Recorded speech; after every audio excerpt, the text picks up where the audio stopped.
প্রিয় মাধ্যমিকের ছাত্রছাত্রীরা, আজকের তোমাদের দ্বিতীয় পর্যায়ক্রমিক মূল্যায়নের চতুর্থ সেটের কোশ্চেন দেব। পূর্ণমান 40, সময় 1 ঘন্টা 30 মিনিট। একের দাগে সঠিক উত্তরটি বেছে নিয়ে লেখো। প্রশ্নমান 1 × 7 = 7। 7টা প্রশ্ন লিখতে হবে। প্রথম প্রশ্ন, যারা চিনতে পারে বকশিস দেয়। যারা বহুরূপী সাজে হরিদাকে চিনতে পারে তারা বকশিস দেয় 1 পয়সা, 2 পয়সা, 1 আনা, 2 আনা, 1 টাকা, 2 টাকা, 1 টাকা। পরের প্রশ্ন, বাবাই একদিন এর চাকরি করে দিয়েছিলেন। বক্তার বাবা কাকে চাকরি করে দিয়েছিলেন? জগদীশবাবুকে, গিরিশ মহাপাত্রকে, নিমাইবাবুকে, অপূর্বকে। ঘরতর রণে হত প্রিয় ভাই তব। এখানে কোন ভাইয়ের কথা বলা হয়েছে?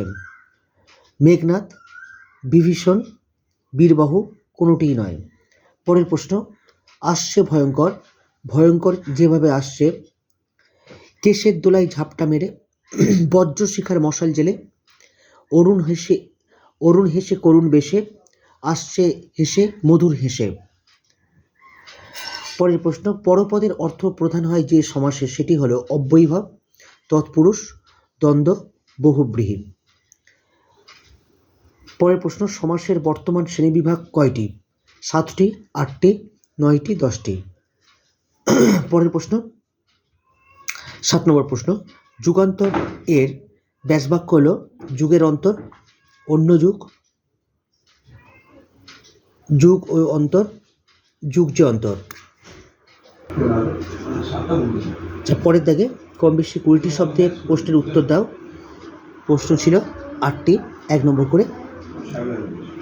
বড় চমৎকার আজকের এই সন্ধ্যার চেহারা। পাঠ্যাংশে সন্ধ্যার যা বর্ণনা দেওয়া হয়েছে তা লেখো। মনে হলো দুঃখে, লজ্জায়, ঘৃণায় নিজেই যেন মাটির সঙ্গে মিশিয়ে যায়।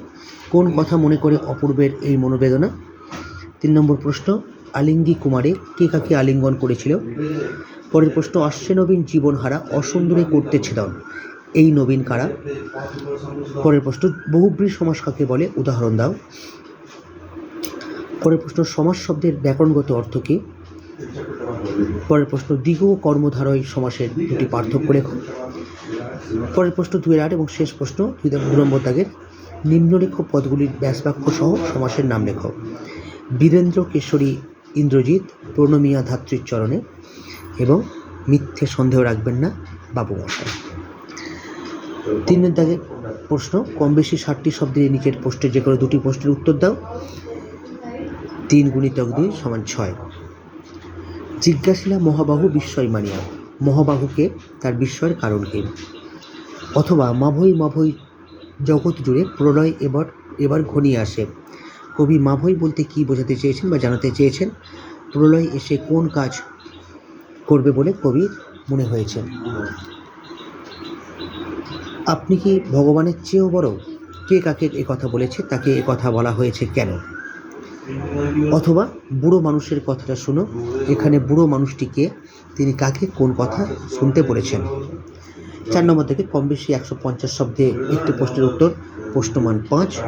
প্রথম প্রশ্ন, হাই পুত্র কি আর কহিব, কনক লঙ্কার দশাব। কে কাকে কথা বলেছেন? এই কথা শুনে শ্রোতার মনে কী প্রতিক্রিয়া হয়েছে তা কবিতা অবলম্বনে লেখো। পরের প্রশ্ন, হরিদার জীবনে সত্যি একটা নাটকীয় বৈচিত্র্য আছে। হরিদাকে তার কর্মকাণ্ডের মধ্যে যে নাটকীয় বৈচিত্র্য ধরা পড়েছে তা গল্প অবলম্বনে লেখো। 5 থেকে কম বেশি 125 শব্দে একটি প্রশ্নের উত্তর। প্রশ্নমান 4। প্রশ্ন, আপনাদের কাছে এই ভিক্ষা যে, আমাকে শুধু এই আশ্বাস দিন। কাদের কাছে বক্তা এই ভিক্ষা চান? তিনি কি আশ্বাস প্রত্যাশা করেন? পরের প্রশ্ন, মুন্সিজি এই পত্রের মর্ম সভাসদদের বুঝিয়ে দিন। কে কাকে পত্র লিখেছিলেন? পত্রটিতে কি লেখা ছিল? পরের প্রশ্ন, কম বেশি 150 শব্দের নিচের যে কোনো একটি প্রশ্নের উত্তর দাও। প্রশ্নমান 5। প্রশ্ন, খিদ্দা খিদ্দা আমায় এবেলা ছেড়ে দাও। বক্তাকে কখন সে কথা বলেছিল? এই উক্তির পরিপ্রেক্ষিতে খিদ্দার আচরণ কেমন ছিল? পরের দাগের প্রশ্ন, আমার ভবিষ্যৎ কাকে নিয়ে বক্তার এরূপ মন্তব্য? উদ্ধৃতাংশটির মধ্য দিয়ে বক্তার কোন ধরনের মানসিকতার পরিচয় পাওয়া যায়? কম বেশি 150 শব্দে নিচের একটি প্রশ্নের উত্তর চেয়ে প্রতিবেদন চেয়েছে। প্রতিবেদন লিখতে হবে। প্রশ্নমান দেওয়া হয়েছে 5। দুটো টপিক দেওয়া হয়েছে, বেআইনিভাবে গাছ কাটার বিরুদ্ধে এলাকার মানুষের সমবেত প্রতিরোধের ঘটনা, এবং 2 নম্বর, নিত্য প্রয়োজনীয় দ্রব্যের মূল্য ঊর্ধ্বমুখী, এই বিষয়ে একটি প্রতিবেদন রচনা। এ পর্যন্ত তোমরা প্র্যাকটিস করো। ভালো থেকো। Tata, bye bye.